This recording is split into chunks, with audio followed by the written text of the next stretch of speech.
a professora Simone Bessa de Biologia. Hoje veremos invertebrados. Os invertebrados são os animais que, na sua embriologia, não apresentam a notocorda, o cordão dorsal. Aquele que dá estrutura, aquele que vai surgir nos vertebrados e, no nosso caso, que fica mais fácil essa compreensão, vai dar origem à coluna vertebral, que protege o nosso cordão nervoso, que é a medula ráquea ou medula espinhal. Vamos visualizar, então, a linha de evolução dos invertebrados. Os invertebrados estão aqui distribuídos na linha de evolução desde o mais simples, que são os poríferos, até os mais complexos, que são os equinodermas. E vamos ver por que eles se apresentam dessa forma. Por que eu tenho porífera como mais simples? Por que eu tenho equinoderma como mais complexo?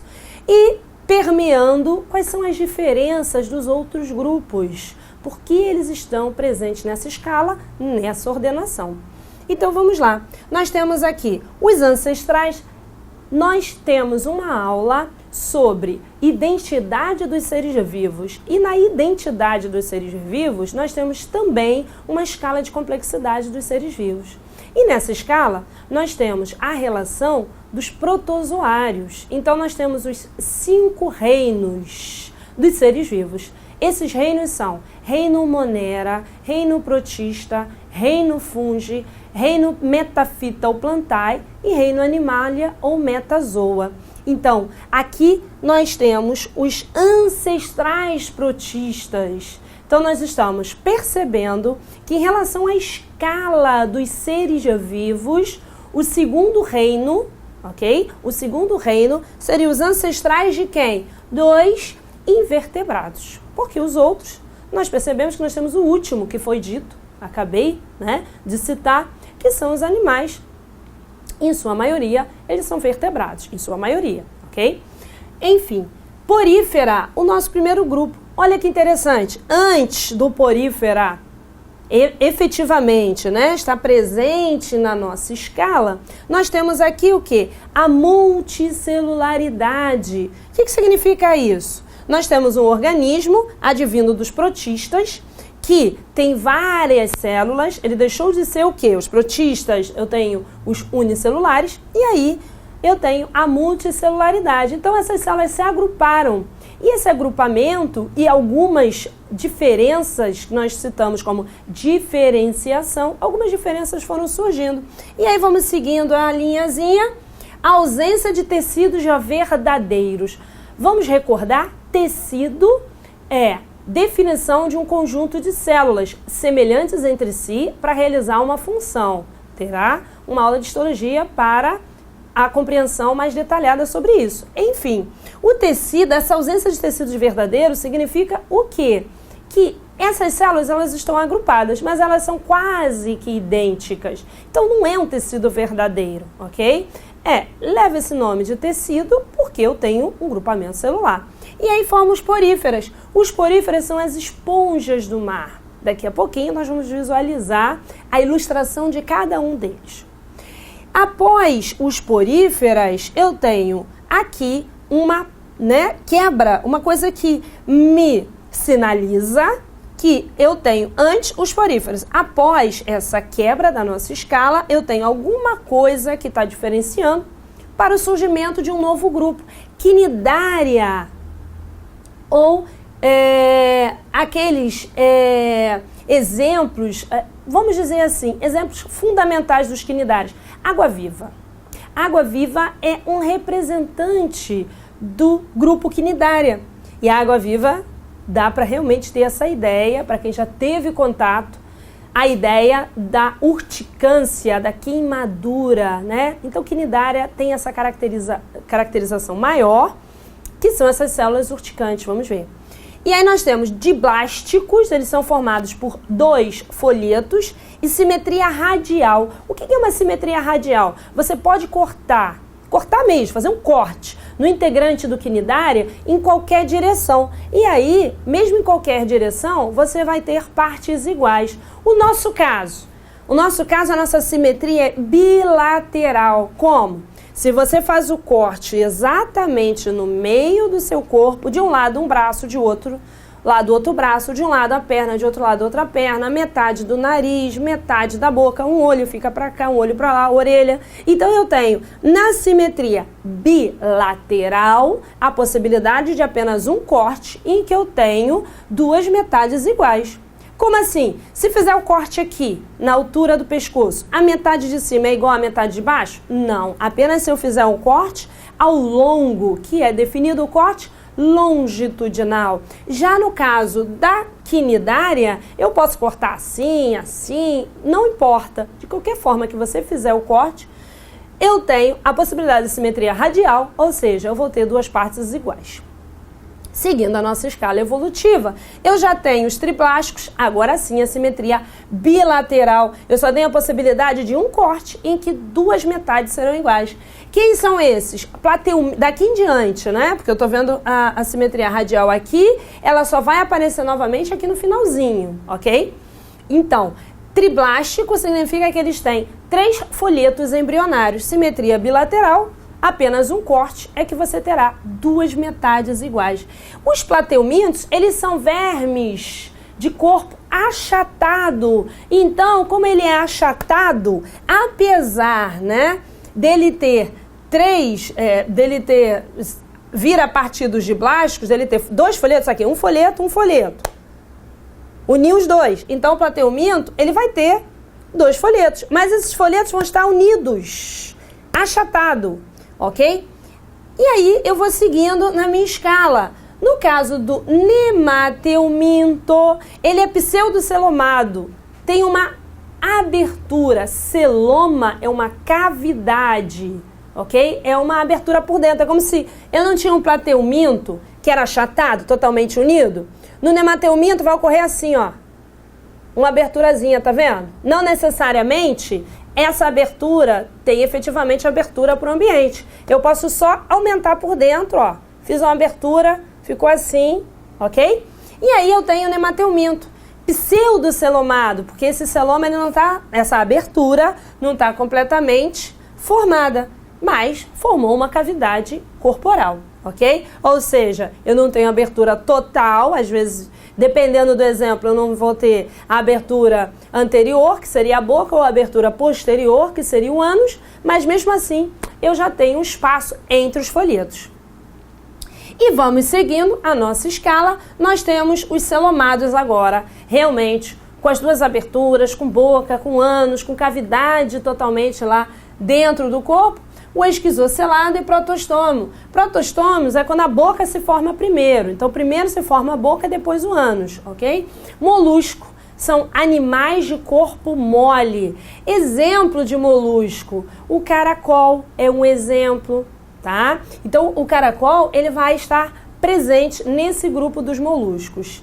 E aí eu sigo aqui, ó, segmentação. Eu pego e tenho um indivíduo que tem o corpo em partes. Elas estão unidas, mas tem partes bem definidas. Quem são esses? Os anelídeos, a minhoca. Ela não é toda segmentada, o corpo dela não é em anéis. São animais que têm um corpo em anéis. E os artrópodes, que onde está a sua segmentação? Nas patas articuladas. Quem são os artrópodes? Os insetos. Lembra da formiga, que ela tem um corpo dividido em 3 partes? Nós temos a lagosta, nós temos o aracnídeo, ok? Então, a lagosta no grupo dos crustáceos, no aracnídeo, aranhas e escorpiões. E aí, outros exemplos que veremos já já. E a simetria radial, que estava presente aqui, volta onde? Nos equinodermos. Então, nós vemos que os equinodermos, ok? E poríferos e quinidários têm simetria radial. Mas daqui até antes do equinodermo, então quais são eles? Plateuminto, nemateuminto, molusco, anelida e artrópode, eles vão ter simetria bilateral. Então, daqui a pouquinho, vocês dão uma olhada com calma em relação a isso. Então, os equinodermos são os animais que têm espinhos na pele. Então, dermo é pele, equino são espinhos. Então, eles possuem espinho na pele. Quem? Estrela do mar, ouriço do mar. Esses são exemplos de equinodermos. Então, essa é a nossa escala de evolução dos invertebrados e podemos observar quais foram os eventos que foram separando eles em grupos específicos. Nosso primeiro grupo, como foi visto na escala porífera. Os poríferas, eles são animais, apesar de você visualizar, mas essa esponja, ela não é uma planta, ela é um vegetal? Não. Está presente no grupo dos invertebrados, que é um dos ramos do reino animal. Então, é um animal sim. E os poríferas, eles têm essa característica, que é a característica de estar fixo. Eles ficam fixos, ok? Então, tem essa característica de ser esse termo fixo. Em relação ao animal, nós dizemos que eles são sésseis, porque ficam fixos. Então, nós temos os poríferas, a esponja e os detalhes dessa esponja, né? Então, coisas importantes. Nós vimos a multicelularidade. Multicelularidade. O que significa? Várias células, tá vendo? E eu tenho pequenas diferenças entre elas, mas elas estão se ajudando. Como assim? Então, eu tenho aqui o mesênquima, que é o tecido interno, a epiderme, que é esse tecido externo. E tá vendo que sempre tem uma cavidade aqui em todas as esponjas? Por quê? É o ósculo. O ósculo é essa cavidade no interior da esponja, porque a água vai entrar na esponja e ela vai filtrar essa água, ela vai tirar partículas dessa água. Qual é a célula mais importante dos poríferas? Eu coloquei aqui em destaque. Que célula é essa? O coanócito. O coanócito é a célula mais importante. Aí as outras nós vamos ver devagarzinho, mas o coanócito, ele é o mais importante. Por quê? O coanócito, eu estou visualizando, ó, ele tem um colarinho e ele tem estruturas aqui, flagelos que se movimentam. Então, a água entra pelo ósculo. Eu estou visualizando aqui, ó, vários coanócitos. Aqui os coanócitos aqui, ó. Todos esses são coanócitos. E qual é aqui o coanócito que foi destacado? Qual é a função dele? O flagelo puxa essa água e aí essas partículas vão entrar no coanócito e vai ocasionar a fagocitose. O que é a fagocitose? Destruição de partículas sólidas. Então, a fagocitose é a destruição de partículas sólidas. Nesse caso, vai ser utilizado como alimento para essa esponja. E aí nós temos outro, ó, amebócito. Esse termo ameba está relacionado ao quê? A ameba, ela tem a capacidade de se movimentar. Aqui não é uma ameba. A célula, cito, é célula, tá? Então, amebócito é porque é uma célula que tem movimento parecido com o da ameba. Movimento parecido com o da ameba, não é ameba. E aí nós temos o fluxo de água, né? Que vai entrando pelos porócitos. Cito não é célula? Poro é o quê? Abertura. Então vai entrando por essas aberturas, além de entrar pelo ósculo. E aí a gente tem todo um fluxo de água entrando nessa esponja para que ela possa realizar principalmente a nutrição. E a nutrição é feita por qual? Coanócito, pelo fenômeno da fagocitose. E aí, o que vai acontecer? O que for excreção, eu estou vendo aqui os coanócitos, essa excreção vai voltar para o ósculo e vai ser o quê? Eliminado. E a água que entra nessa esponja, ela traz oxigênio. Então, a troca de oxigênio e a saída de gás carbônico se dá diretamente por difusão. Então, esse fluxo de água serve para respiração, serve para alimentação e excreção. A excreção dos elementos que vão ser eliminados pela fagocitose. Então, as esponjas, elas vivem fixa no fundo do mar e a célula de maior importância que a esponja possui são os coanócitos. Ok. Então agora nós estamos no grupo do selenterado ou quinidária. Qual foi o exemplo que eu dei de quinidária? A famosa o quê? Água-viva, né? A água-viva ela é a mais famosa, mas não a única desse grupo. Então nós temos aqui, né, dentro da quinidária ou selenterado, a classe hidrozoa com a hidra, a classe Anthozoa, com a rosa do mar, ela parece uma rosa linda, né? Mas, assim como a água-viva, a hidra, assim como a água-viva, tem os quinidoblastos, por isso o termo quinidária vem de quinidoblasto. Quinidoblastos são as células que produzem essa substância urticante. Então, se você pegar a água-viva, na palma da sua mão, ela não vai queimar, mas se você tiver distraído, escorregar, ou se você encostar alguma parte do corpo que não seja a palma da mão ou a sola do seu pé, vai ocasionar queimaduras graves. E por que na palma da mão ou na sola do pé não ocorrem essas queimaduras? Porque é uma área altamente queratinizada, nós temos mais queratina para nos proteger. Mas também, se o indivíduo tiver pouca queratina, ele pode sofrer queimaduras.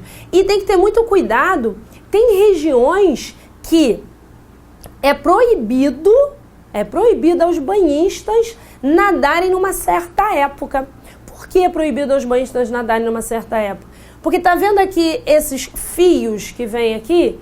Tem alguns casos desses fios atingirem 10 a 15 metros e poder ocasionar queimaduras tão graves que pode ocasionar um choque anafilático nos indivíduos. Então nós temos hidrozoa, anthozoa, sifozoa.